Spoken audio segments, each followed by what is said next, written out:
qui a annoncé qu'il maintiendrait le changement de limitation. Alors évidemment, pour nous vendre ses salades, il a affirmé que ce serait que pour 2 ans, le temps d'expérimenter. Alors on n'est quand même pas dupes, hein. Ils nous disent que 2 ans d'expérimentation dans Lyon et dans 3 autres départements, c'est pas suffisant pour juger, mais ils vont faire la même durée sur toute la France. Là, je pense qu'on peut considérer qu'ils nous prennent vraiment pour des cons. Surtout que les expérimentations où on connaît les résultats d'avance, c'est un peu leur spécialité.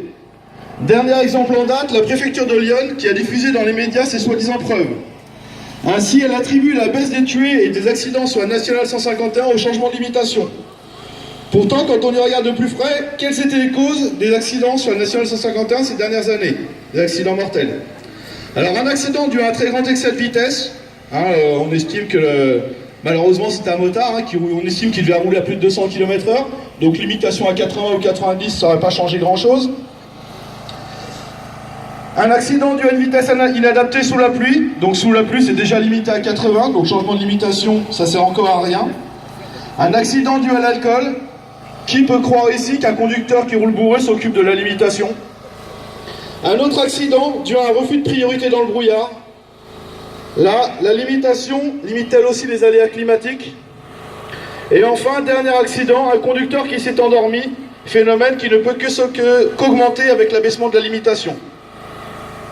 Alors l'autre argument, c'est le nombre d'accidents. Donc effectivement, il a bien diminué sur la nationale 151. Tout comme il a diminué exactement dans la même proportion sur la nationale 77. Comment la préfecture peut-elle oser affirmer que la baisse des accidents est due à la baisse de la limitation, alors que le nombre d'accidents baisse de la même façon sur un axe testé à 90?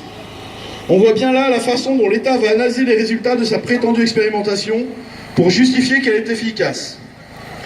C'est bien pour cela que nous n'avons aucune confiance dans les promesses de ces gens malhonnêtes.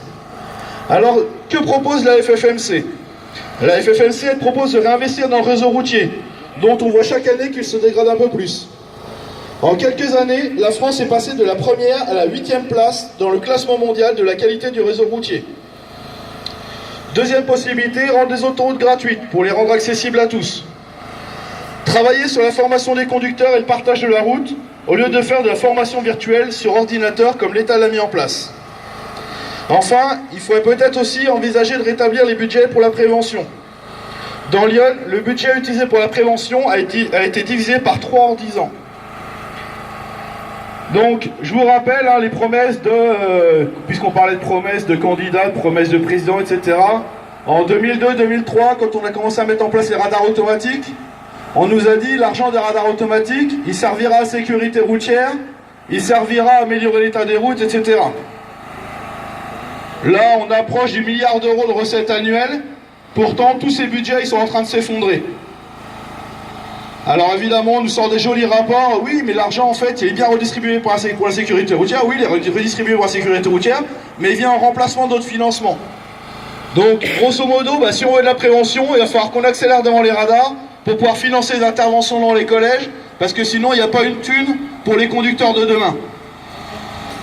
C'est ça la sécurité routière en France. Donc on vous l'a dit tout à l'heure, on a été reçu en sous-préfecture.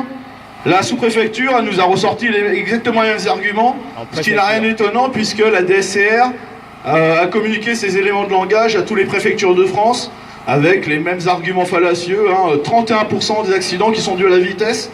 Alors ils vous mettent ça, puis en fait quand vous grattez un petit peu, c'est pas 31% des accidents qui sont dus à la vitesse, c'est 31% des accidents où il y avait une vitesse excessive ou inadaptée. Ça veut dire quoi ça? Ça veut dire que par exemple quelqu'un qui va se planter parce qu'il a 3 grammes dans chaque bras, et si en même temps il est en excès de vitesse, on va compter qu'il y a la vitesse comme facteur aggravant. Pourtant c'est pas la vitesse qui est la cause de l'alcool. Pareil, par exemple, l'an dernier dans Lyon, sur l'autoroute, on a eu un accident parce qu'une conductrice roulait à une vitesse trop basse sur l'autoroute. Accident, vitesse inadaptée, donc elle rentre dans les stats. Accident dû à la vitesse. Mais pas parce qu'elle roulait trop vite, parce qu'elle roulait pas assez vite. Et ça sert à justifier, à mettre des radars, à baisser des limitations, etc. Donc on avait produit tout au début de l'année une analyse de cette communication de la DSCR. Je ne vais pas toute la faire parce que sinon on en a pour une demi-heure. Mais tous les arguments, ils sont tous bisons, les uns derrière les autres. Dès qu'on gratte un petit peu, dès qu'on a un minimum de connaissances en sécurité routière, on sait que les arguments sont bidons. Il y avait aussi eu l'argument de moins on roule vite, moins on va polluer. Le gouvernement, dans sa communication, il annonçait qu'en abaissant la limitation à 80 km/h, on allait baisser de 30% la pollution. Vous imaginez quand même? Par un claquement de doigts, juste pour 10 km/h, on diminue 30% la pollution. Alors, il y en a qui ont trouvé ça étrange, nous les premiers, on s'est dit, mais ils sortent ça d'où? Parce que nous, on a gratté un petit peu, on n'a rien trouvé, on a vu des études qui disaient que la vitesse moyenne optimale, donc je parle bien de vitesse moyenne, c'est 80 km/h pour polluer le moins possible. Donc si on veut tenir une vitesse moyenne de 80 km/h, c'est pas en mettant une vitesse maxi à 80 km/h, sinon il y aura des petits problèmes. Donc, comme je vous le disais, donc on s'est posé des questions, mais on n'a pas été les seuls. Il y a des journalistes qui se sont posés aussi des questions, notamment les journalistes d'Arte. Donc ils sont allés voir des représentants de l'État, ils se sont dit, mais vos chiffres, là, 30% de pollution en moins, roulant à 80, ça sort d'où? Donc l'État s'est pas dévalonné, il dit oui, c'est une étude de l'ADEME qui dit qu'en diminuant la vitesse de 10 km/h, on va diminuer de 30% la pollution. Donc les journalistes, logiquement, ils se sont dit, bon, on va peut-être pas faire confiance à des Pinocchio pareils. Donc on va aller vérifier, ils sont allés voir l'ADEME, et l'ADEME elle a dit, non, nous on n'a jamais produit cette étude-là, on n'a jamais dit qu'on allait diminuer la pollution, voire même, en dessous d'une certaine vitesse, quand on commence à diminuer la vitesse, la pollution elle diminue pas, elle augmente. Oui, forcément, vous êtes tous conducteurs comme moi, donc vous avez tous remarqué qu'en dessous d'une certaine vitesse, qu'est-ce qui se passe, le moteur il commence à tousser un petit peu, on est obligé de changer de rapport. Donc quand on roule en 5e ou de la 6e ou de 4e ou de la 5e, la pollution, c'est logique, elle ne peut pas démarrer. Elle ne peut pas diminuer, pardon. Donc voilà, on arrive au terme de cette manifestation. Alors je voudrais juste saluer ici la présence de Charles Péot. Tu crois pas que tu vas y échapper, qui nous a rejoint, donc tu vas venir ici. Donc Charles Péot, c'est le directeur du Codéver France. Donc on a la chance dans notre département d'avoir un des représentants nationaux du Codéver. Donc je vais lui filer la parole, comme ça, ça va le mater un petit peu. Merci Fred de ne pas m'avoir prévenu qu'il fallait que je prépare un discours. Sympa. Donc moi je suis très heureux de voir que vous êtes encore plus nombreux que la précédente manifestation à Auxerre. Beaucoup de motos, beaucoup de voitures aujourd'hui, beaucoup plus. C'est important que les automobilistes rejoignent les motards dans ce combat contre les mesures débiles.